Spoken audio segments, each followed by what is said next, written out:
ঢাকা টাঙ্গাইল মহাসড়কে যেতে চায়, সেখানে আমাদের সহকর্মী সোহেল তালুকদার আছেন। সোহেল, এর আগে আপনি আমাদেরকে জানাচ্ছিলেন যে একটা দীর্ঘ যানজটের সৃষ্টি হয়ে গেছে ইতিমধ্যে। এখন আপনি কি পরিস্থিতি দেখছেন নির্বাচন ঘিরে? সেখানে যারা আসলে যাত্রীরা আছেন তারা কি পরিস্থিতিতে আছেন?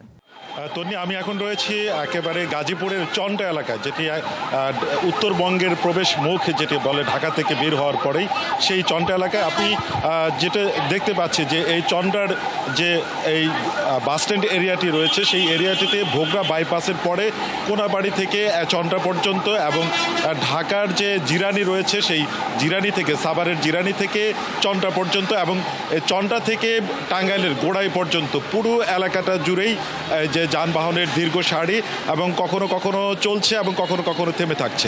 এর থেকেও যেটি বড় যে বিষয়টি রয়েছে, চরম গণপরিবহন সংকট রয়েছেন, যার ফলে এখনও এই বাসস্ট্যান্ড এলাকায় হাজার হাজার মানুষের কিন্তু রয়েছেন যে তারা বাড়ি যাবেন, গ্রামে ফিরবেন এবং এই যে দীর্ঘ ছুটির যে উৎসব, সেই উৎসবে তারা যুক্ত হবেন। সেই কারণেই কিন্তু ভোগান্তি হচ্ছে এবং তাদের সাথে আমরা কথা বলে যে বিষয়টি আমরা জানতে পেরেছি, তারা বলছেন যে ভাড়া যেটি রয়েছে সেই ভাড়া 10 গুণ বৃদ্ধি পেয়েছে এবং যে কারণে তাদেরকে, যারা নিম্ন আয়ের রয়েছেন, তাদের কিন্তু আরও বেশি ভোগান্তির মধ্যে পড়তে হচ্ছে।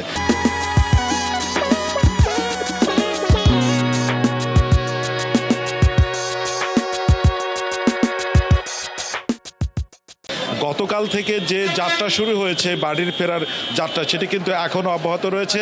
আমরা এখানে স্থানীয় মানুষ এবং যারা গার্মেন্টসের পোশাক পল্লীতে কর্মরত রয়েছেন, বিভিন্ন শ্রেণী পেশার মানুষের সাথে কথা বলেছি। তারা বলছেন যে এখনও কিন্তু বিপুল সংখ্যক পোশাক কারখানা যেটি রয়েছেন সেটি এখনও ছুটি হয়নি, যারা যে ছুটিগুলি রাতে হবে এবং পাশাপাশি যে সেই মানুষগুলিও কিন্তু যাবেন, কিন্তু পর্যাপ্ত পরিমাণে গণপরিবহন যেটি রয়েছে সেই গণপরিবহন সংকটের ফলে তাদের কিন্তু চরম ভোগান্তি হচ্ছে এবং এই যাত্রা যেটি মনে করা হয়েছিল যে সন্ধ্যা নাগাদ বা রাত নাগাদ এই ভোগান্তি কমে আসবে, কিন্তু সেটি হচ্ছে না, কারণ মানুষের এখনো ঘরে ফেরার স্রোত রয়েছে।